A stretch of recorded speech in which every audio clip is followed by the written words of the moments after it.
They still haven't seen our best football yet. All right? We're going to put this thing together, the whole thing, right? But it's about how we battle, making plays when it counts. But the bottom line is, we just fight. We don't know how to do anything else but just keep fighting, and we always finish because that's who we are.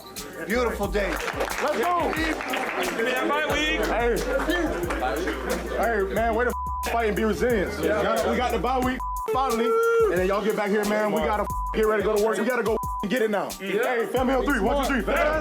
Panthers get one of the most surprising wins of the day yesterday. And the Panthers have been this team where every time they get my attention, they fall flat. Right. They're starting to build some momentum, and they lose at home to the Saints, 17-7. Yeah. And then they have this Monday night game where, hey, they got a chance to go have a statement win against the 49ers. Right. And did they even Brock show Purdy up? throws 3 interceptions, and they still try to can't hand do it to them. anything. They Right. run the ball Right.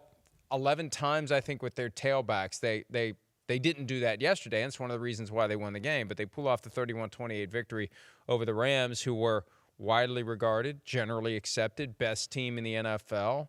They came into the game with a 9-2 record, and they had a little problem in Carolina. Yeah. And it's not like they get shut down. It's just that Carolina did enough. I think that's the mindset you have to have with the Rams. You're not going to shut them down or shut them out.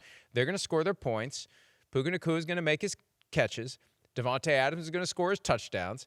You just have to stop them enough times, and your offense has to get going. And that's what they did. The 3 turnovers were the difference. That's right. I mean, I think you look at it, and like we just heard Dave Canales say, right? You know, we got to make plays when it counts. That's big.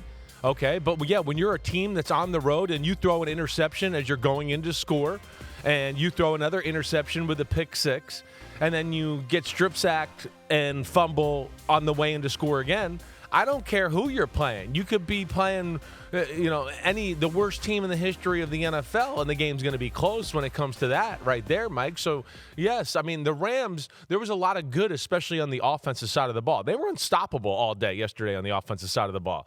I mean, it was 7.5 yards per play. They only ran 51 plays. That's kind of insane. That means that it was run up the middle for 7, throw for 7. I mean, whatever they wanted. So that wasn't the issue. But like you said, it was the turnovers, certainly.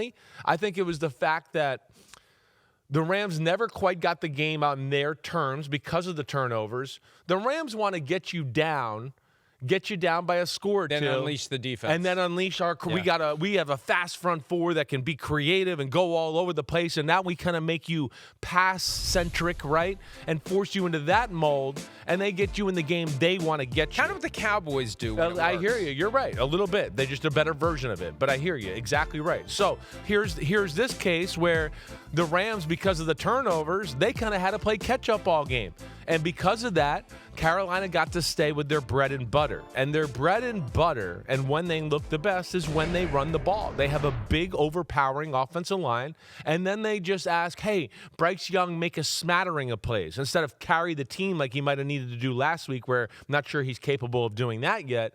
But you run the ball a little bit, your defense creates a few turnovers, and then he can be clutch in a few moments, and there you go with, really, I mean, is that the biggest victory of Dave Canales' career so far, right? Yes. Yeah, I think so. Because they've had opportunities for a signature win. This is an out-of-the-division big game against the team that was widely regarded as the top team in the NFL. Right. The Panthers, by all appearances, were motivated by all the talk. You know, I'm sick of hearing about the Rams. I'm sick of hearing about Matthew Stafford. Mike Jackson's comments after the game were hilarious. They were really good.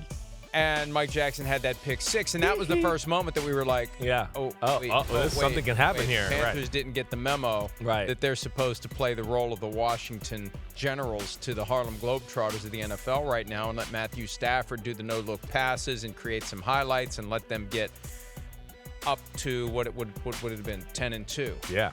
I'm so glad the buys are ending. I'm so glad that I don't have to stop and think. That's the one thing I don't like. Stop and think, did they play how many games? But they would have been 10-2. Instead, they're 9-3, and they won't be the number one team in the power rankings. And I'm kind of glad the Broncos are on, just because it would have been chaos at the top if the Broncos hadn't managed to pull off the win last night. Obviously, we'll be talking about that one coming up. Do you see anything from the Rams? Because I think back to what the Vikings did to the Lions. Right. If the Vikings have one thing they can be proud of this season, it's that they kind of provided everyone the game plan, the blueprint for defending the Lions. Passing game. Right. Pressure up the middle on Jared Goff, get him off the spot, and it kind of starts to short circuit. Is there anything that other teams should take away from what former Rams defensive assistant E.J. Evero, now the Panthers defensive coordinator, did to the McVay offense? I don't know if there's anything you can really glean there, right? We just talked about, I mean, they had their way. I mean, you said it right. I mean, we saw a number of plays in the pass game. The run game is ridiculous. They ran for 150 yards and only had 20 attempts running the ball. That's kind of insane too. So I don't know if there's anything you can really look at that way other than, I think this is what you kind of alluded to it a minute ago. When you play the Rams, they're so on fire right now on the offensive side of the ball. You got to hope they just make a mistake or two. It's a little bit that way. It's a little bit like, whoa, what do you want to do? You overplay the run?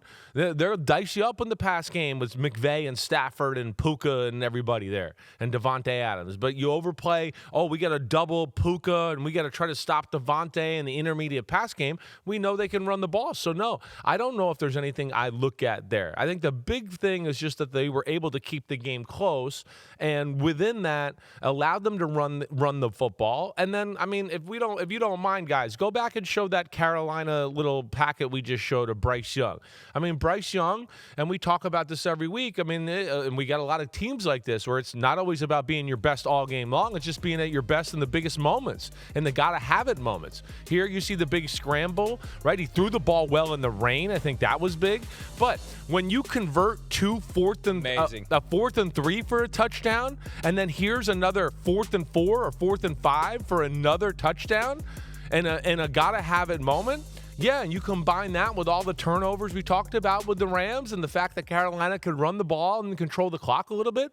I don't think there's anything crazy here. I think the formula there kind of just hits us all in the face. The Rams were a little off. They made some mistakes. Carolina was focused and played, some of their best football that we've seen them play. Hi, it's Mike Florio. Thanks for watching PFT on YouTube. Hit subscribe for the latest news and analysis from Pro Football Talk.